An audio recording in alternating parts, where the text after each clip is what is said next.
2026 sudah sampai di pertengahan tahun, dan di video kali ini aku mau kasih lihat ke kalian my mid-year book wrap atau kalau di BookTube itu terkenal dengan mid-year book tag. Jadi akan ada beberapa pertanyaan dan untuk pertanyaan lengkapnya kalian bisa cari aja di internet, banyak banget sumber yang menyediakan informasi tentang ini. Cuman di video ini aku akan menjawab beberapa pertanyaan aja yang menurutku relevan dengan aku dan supaya videonya juga nggak terlalu panjang. Jadi langsung aja kita ke pertanyaan pertama. Pertanyaan pertamanya, best book you've read so far this year? Jadi buku terbaik yang aku baca, sepanjang setengah tahun ini dan sebenarnya banyak banget aku menemukan buku bagus di setengah tahun pertama 2026, tapi aku hanya akan menyebutkan 2 buku dan ini sebenarnya juga akan agak bias karena aku suka banget sama penulisnya.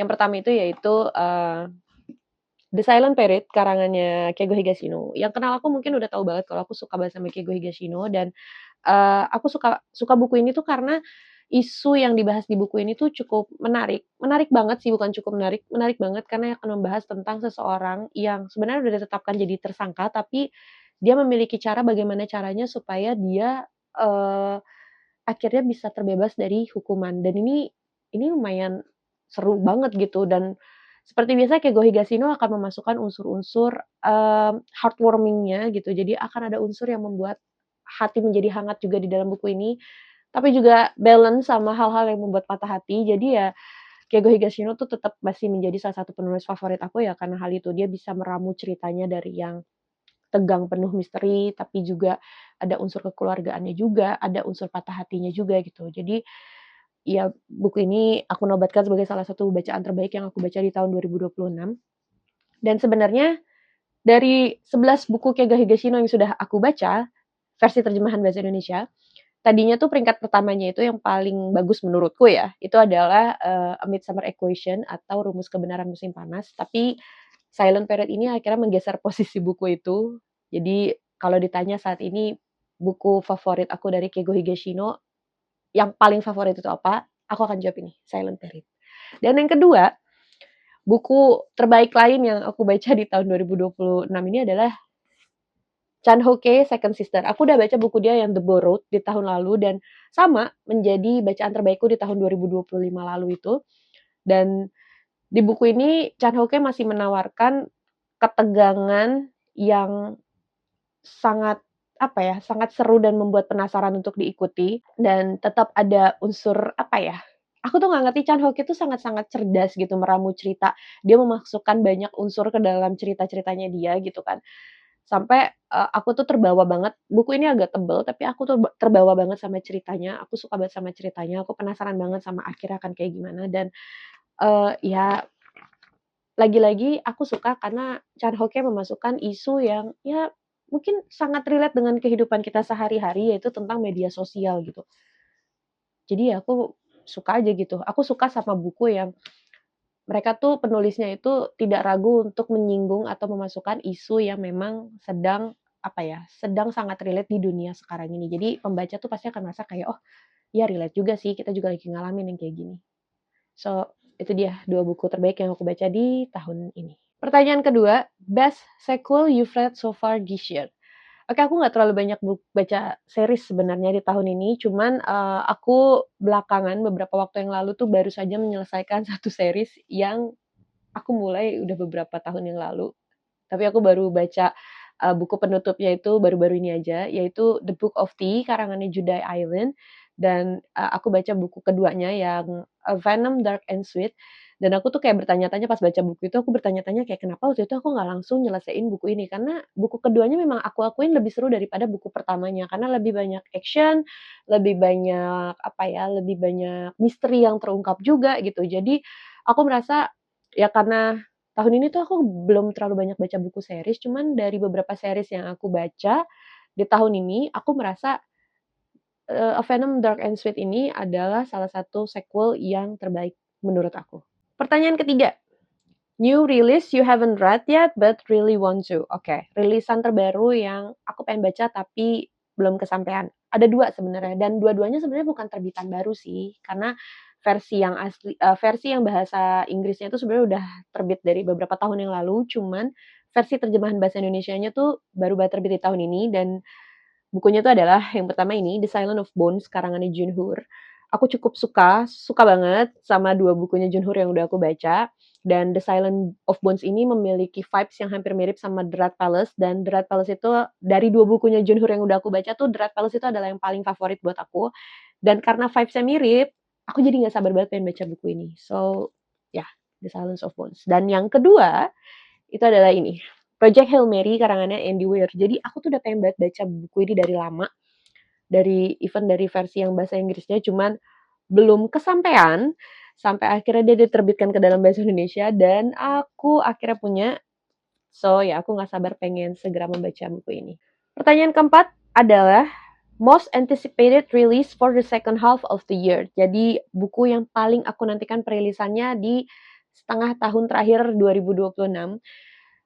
Sebenarnya aku nggak terlalu ngikutin soal, rilisan buku baru dan segala macam, cuman beberapa waktu yang lalu aku sempat melihat akun Gramedia itu memposting tentang buku terbarunya Jong Yoo-jong yang akan terbit, dan, so far aku tuh udah baca 3 bukunya Jong Yoo-jong dan aku suka tiga-tiganya kecuali buku terakhir yang aku baca itu 28, itu agak bikin aku traumatis gitu. Tapi sebenarnya itu bagus, bagus banget dengan segala, eee premis dan ide ceritanya gitu, cuma memang eksekusi ceritanya agak membuat aku traumatis karena banyak sekali hewan yang terlibat di dalam buku itu. But anyway, Gramedia tuh ngumumin kalau buku terbarunya tuh akan terbit dan judulnya itu adalah Kebahagiaan yang Sempurna. Aku melihat blurb-nya juga sangat menarik gitu, kayaknya tipe-tipenya hampir mirip seperti 7 Tahun Kegelapan. Jadi ya aku penasaran banget sama rilisan buku itu, selebihnya aku memang pada dasarnya aku memang tidak terlalu ngikutin, cuman memang yang menarik ini adalah si bukunya Jong Yoo-jong ini. Pertanyaan kelima, biggest surprise so far atau buku yang mengejutkan di setengah tahun pertama 2026. Nah, ini ada penulis lokal, jadi bukunya itu adalah Cantik Itu Luka, karangannya Eka Kurniawan. Jadi buku ini tuh di radar aku mendapat mixed review, jadi ada yang suka suka banget sama buku ini, ada yang, ya bukan bacaan terbaik mereka gitu.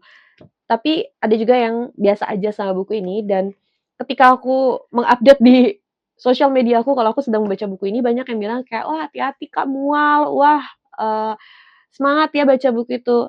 Which means kayak aku merasa kayak, oke, kenapa orang-orang pada nyemangatin aku membaca buku ini, karena menurutku, aku sangat terhibur membaca buku ini. Surprisingly, aku suka, aku cocok banget sama gaya penulisannya Eka Kurniawan karena, eee aku bisa memahami bentuk satir yang dia masukkan ke dalam tulisannya, aku bisa memahami apa yang mau dia sampaikan lewat buku ini gitu, dan aku suka karena di buku ini dia bercerita layaknya seorang pendongeng gitu kan, walaupun ya ini bisa dibilang kayak a bit historical fiction, a bit I don't know, tapi aku suka gitu karena di setiap babnya itu dia akan menceritakan dari sudut pandang tokoh lain yang terlibat di dalam buku ini, dan itu membuat ceritanya jadi tidak membosankan, dan pada akhirnya kesemua bab itu akan mengarah ke satu inti cerita gitu, dan oh my god, aku suka banget gitu. Even tempat terjadinya cerita di dalam buku ini pun punya cerita tersendiri gitu, dan aku suka banget gitu loh, suka banget bagaimana cara Eka Kurniawan menulis segala isi pikirannya ke dalam buku ini, dan ya walaupun memang gaya penulisannya itu memang seperti apa ya, kalau aku menyebutnya seperti orang habis mabuk terus disuruh nulis gitu, tapi it's not bad gitu, itu bagus gitu menurutku, kayak dia lebih jujur aja gitu, dan dia benar-benar menuliskan apa yang ada di pikirannya, dia merangkai semuanya menjadi satu cerita, dia memiliki benang merah dengan apa yang mau disampaikan, dan aku suka banget sama buku ini, Cantik Itu Luka. Surprisingly, this is the biggest surprise in 2026. Pertanyaan keenam, new favorite author. Oke, penulis favorit terbaru. Ini mungkin bisa aja debut author atau, penulis yang memang baru ketemu di tahun ini, dan in my case, itu adalah Eka Kurniawan. Aku penasaran banget sama karya-karya beliau yang lain karena maksudnya, ya aku cocok gitu, aku baca Cantik Itu Luka dan aku cocok sama gaya penulisannya Eka Kurniawan, dan aku penasaran banget pengen baca karya-karya beliau yang lain. So, ya buat aku penulis yang mungkin jadi favorit aku di tahun ini, ya adalah Eka Kurniawan. Pertanyaan ketujuh atau pertanyaan terakhir di video ini yaitu, "What books do you need to read before the end of the year?" Well, technically semua buku yang aku punya tuh pengennya sih selesai sebelum akhir tahun, but it's impossible anyway. Jadi ya aku cuma akan nyebutin 2 buku aja, karena ya ini ada di TBR list aku yang paling prioritas. Yang pertama itu adalah ini, Perkumpulan Anak Luar Nikah karangannya Grace Tioso. Buku ini hype banget di radarku, di temen-temenku yang pada udah baca buku ini, mereka nge-hype buku ini banget. So ya aku penasaran banget pengen baca buku ini, aku pengen tahu hype-nya apa gitu, kenapa buku ini sampai diomongin banyak orang di radarku. Dan yang kedua itu adalah ini, Toni Morrison, Beloved. Aku penasaran sama buku ini karena aku kan suka iseng nyari list 100 buku yang at least harus dibaca sekali seumur hidup gitu, dan buku ini disebutkan di beberapa list yang aku temukan. Jadi aku penasaran banget kenapa buku ini sampai sering disebut di list-list 100 buku yang sebaiknya dibaca sekali seumur hidup. So ya, itu tadi pertanyaan-pertanyaan yang aku jawab untuk mid-year book tag versi aku, karena aku nggak jawab semuanya, aku cuma jawab 7 pertanyaan aja. Dan kalau kalian mau jawab pertanyaan-pertanyaan itu, kalian bisa langsung jawab aja di kolom komentar. Nanti aku kasih list pertanyaannya di description box. Dan ya udah, thank you banget buat kalian yang udah nonton videonya sampai sini. Jangan lupa subscribe buat kalian yang belum subscribe. Jangan lupa diklik like-nya, dan jangan lupa juga kalian share ke teman-teman kalian atau ke sosial media yang kalian punya. Bye-bye.